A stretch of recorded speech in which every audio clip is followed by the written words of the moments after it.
Travel. Josh Romney, the third of five. My brothers and I have had a great opportunity to travel across the state. My dad and mom have been here a lot, so we've fallen in love with Nevada, and I have the great privilege of introducing your former governor, Governor Kenny Gwinn. Sorry. Thank all of you so very much. We're going to make this quick because we really want to hear from the next President of the United States, and that's Mitt Romney.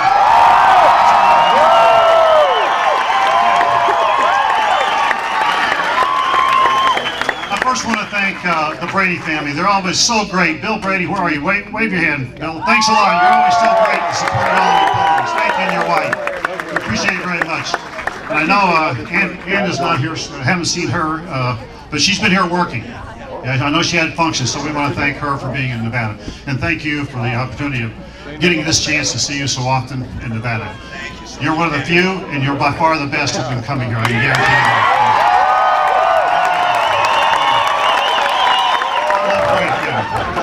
You know, it's my privilege tonight to introduce a very good friend of mine, a person that I really admire and have a great deal of respect. He's a man of certainly high intellect. And I learned that from actually working side by side with him, for him in some ways in the organization, and him working with me. Also, what impresses me probably as much as anything in the world from my standpoint is the fact that he's a man of character. He's a true man of character.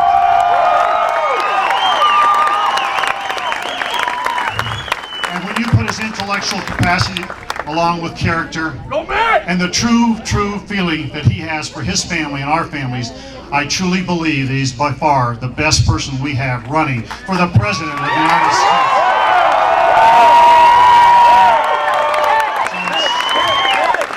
So it's my pleasure to introduce to you Mitt Romney, absolutely my choice of your choice, to be the next President of the United States.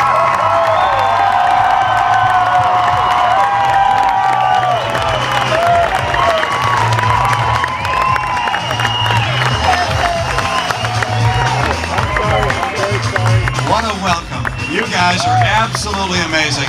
This little girl on my arm here is my granddaughter. Her name is Grace, and she was born on Christmas Day. And our whole family is part of this effort. Josh and Jen and their little son Wyatt over there, and they got another son Owen and Grace here. We're all learning a bit about how wonderful Nevada is and how great the Nevadans are. We thought this was just a warm state because of the temperature, but the warmth of your hearts has really made a difference in our lives. Thank you so much for welcoming us.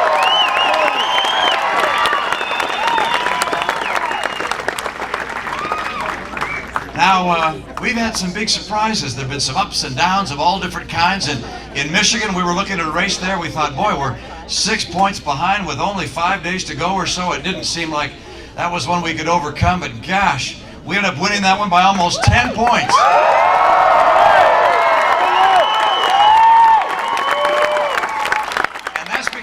The people of that state got together and said, you know what, we do want a middle income tax cut, and we do want to see our borders secure, and we do want to see somebody solve the problem in Social Security, and we want better schools, and we want health care for our citizens. We do want to make sure that we have higher standards of ethical conduct. We do want to make sure that pork barrel spending ends. And so they got together, they spread the message, and we won that primary, and we're going to win the caucus here in Nevada.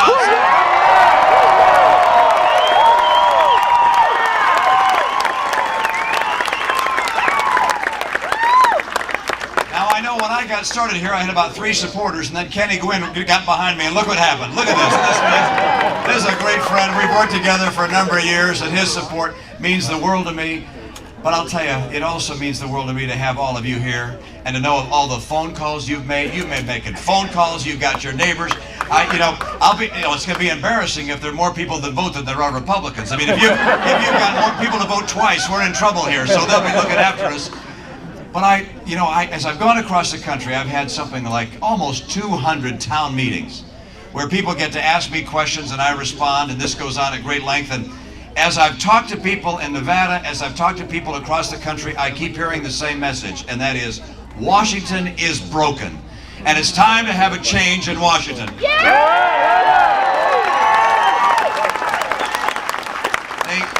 They told us that they were going to seal our borders and secure our borders, and they haven't. And they told us they were going to lower taxes for middle-income Americans, and they haven't. And they told us they'd solve Social Security, and they haven't. And they told us that they'd live by high ethical standards, and they haven't. And they've told us they'd get our schools fixed, and they haven't. And they told us they'd get affordable, portable health insurance, not government insurance, not socialized medicine, and they haven't done that either. And together, we're going to make sure that what they promised finally gets done. We're going to go to Washington.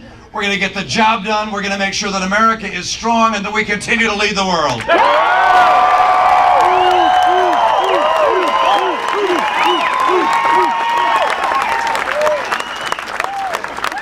Now we face some big challenges, and you know that. And you're going to have the Democrats here tomorrow. Oh boy, I'll tell you. They're going to be debating. They're going to be debating, and you know, I mentioned last time they were debating here, the only place you could lose more money than at the casino tables in Las Vegas was watching the Democrats spend your money. And, you know, they want to raise taxes. Can you imagine at a time like this, with the economy in kind of a fragile state, where people are even using the R word now and then, I'm not talking Republican, I'm talking recession word. When they're talking about things like that, the Democrats are talking about raising taxes. The last thing our economy needs is people raising taxes. And so you know, we'll hear what they have to say, but I'm convinced that the people in Nevada, when November rolls around and they look at the difference between us, when they see a party that's inspired by the Europe of old, that wants big brother, big taxes, big government, they're going to say no to that. Because I take my inspiration instead from the principles that Ronald Reagan espoused. He said,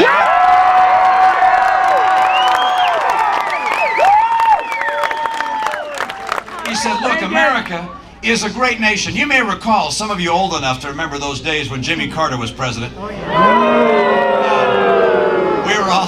were all looking at our shoes, you know, and he was talking about the malaise that affected America. He came in, Ronald Reagan did, and he said, look, lift your eyes up. We're a great people. We're a good people. He said, we're a shining city on a hill. That's what he said about America. He lifted our spirits, and then we went to work to strengthen America. We strengthened our military. The Soviets couldn't keep up, and they took off behind us. We strengthened our economy. We held our taxes down. He cut taxes and made sure that our economy was strong. We simply outcompeted the Soviets. And he strengthened our values. You see, I'm convinced that what makes us the greatest nation on earth is not our great government, even though we have a great government. It's instead the American people and the things American people believe. It's